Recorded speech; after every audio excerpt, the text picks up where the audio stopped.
Welcome to my channel success planet by Anjali 2.0। आज के इस वीडियो में मैं आपको निर्धनता एक चुनौती का बिल्कुल लास्ट पार्ट यानी कि भावी चुनौतियों इसके बारे में आपको बताने वाली हूँ।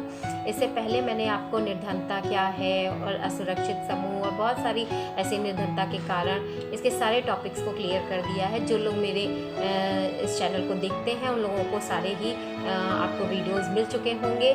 जिन लोगों ने अभी तक सब्सक्राइब नहीं किया है कर लीजिए, तो मेरे प्लेलिस्ट में आपको सारे ही वीडियोस इस चैप्टर से रिलेटेड मिल जाएंगे। ओके, तो हम लोग स्टार्ट करते हैं अपने लास्ट पार्ट को, भावी चुनौतियाँ।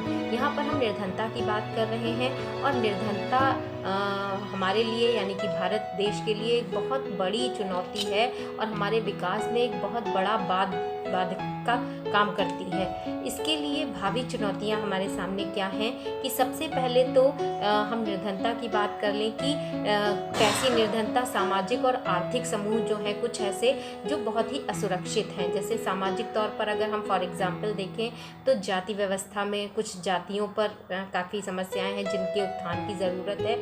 उसी तरह से आर्थिक रूप में देख लें कि जो लोग बहुत ही ज़्यादा गरीब हैं, जिन लोगों की आय बहुत कम है, उनको उच्च आय वाले लोग अपने साथ नहीं रखते या उनको अपने साथ नहीं रहने देते। जिससे क्योंकि उन्हें लगता है कि ये झुग्गी झोपड़ी व हमारे सामने रहती है तो इससे हमारी बेइज्जती होती है।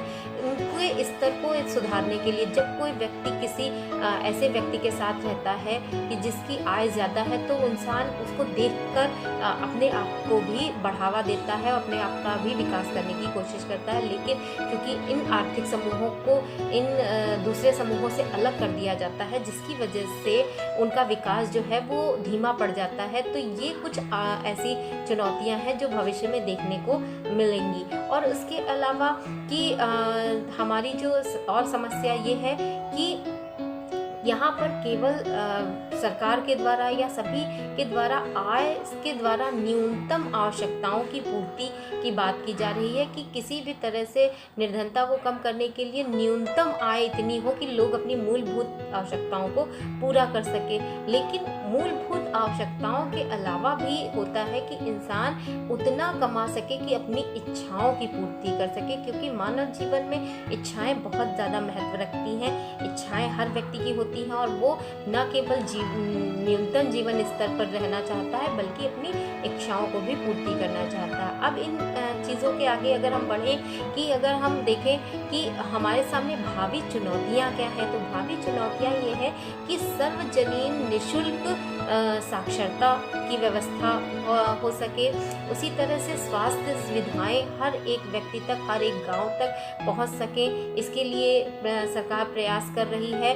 उसके अलावा जनसंख्या में विकास में गिरावट करने की कोशिश की जा रही है कि जनसंख्या में गिरावट आए जिसकी वजह से विकास स्तर बढ़ सके।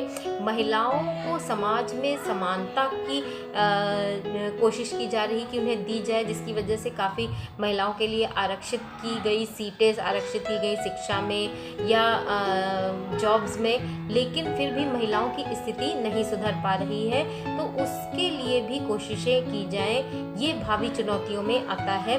उसके अलावा कि ये कोशिश की जाए कि किसी भी तरह से इस निर्धनता को सदैव के लिए इसका उन्मूलन कर दिया जाए। इसके लिए सरकार और बल्कि विश्व स्तर पर प्रयास किए जा रहे हैं कि किसी तरह से 2030 तक विश्व भर में निर्धनता को ख़त्म किया जाए।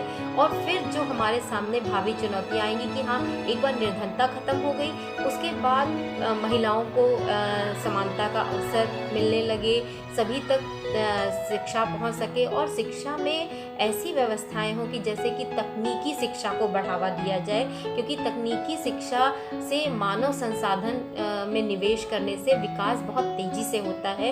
इसलिए तकनीकी शिक्षा पर बढ़ावा दिया जाए ताकि जो हमारे प्राकृतिक संसाधन हैं उनका ज़्यादा से ज़्यादा प्रयोग करके भारत देश भी न केवल विकासशील बल्कि विकसित देशों तक पहुंच सके।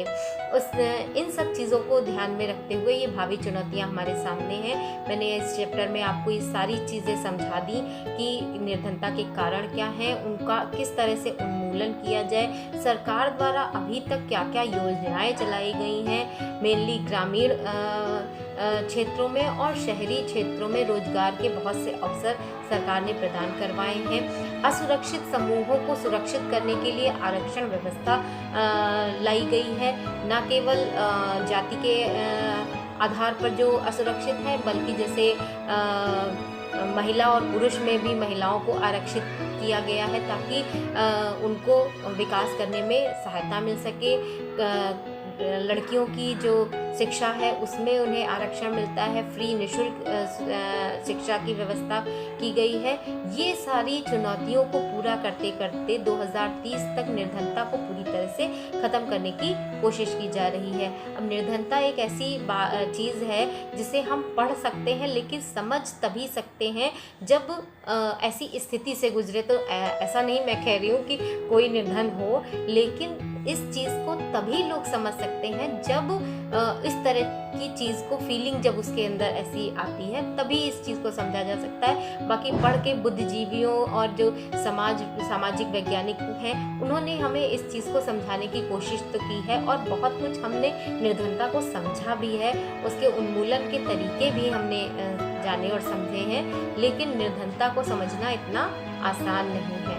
तो इसीलिए इसे आपके चैप्टर में, आपके कोर्स में शामिल किया गया है कि लोग इस चीज़ को जानें और उसके लिए जागरूक हो सकें और जागरूक होकर ऐसी कोशिश करें। बच्चों को इसीलिए ही पढ़ाया जाता है कि ऐसी कोशिश करें कि आगे चल के वो विकास करें ताकि देश का विकास हो और ऐसी निर्धनता की जो स्थितियां हैं अभी, वो आगे चल के इन फ्यूचर ना होने पाए। आई थिंक आपको ये चैप्टर पूरा समझ में आ गया होगा।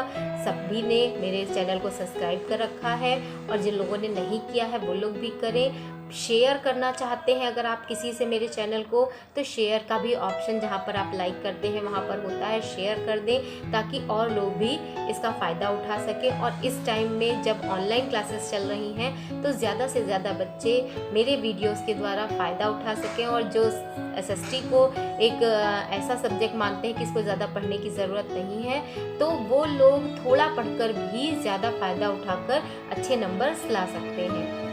सभी लोग लाइक और कमेंट ज़रूर करिएगा और मुझे कमेंट बॉक्स में बताइएगा कि आपको ये चैप्टर समझ में आया या नहीं आया। Okay, thank you.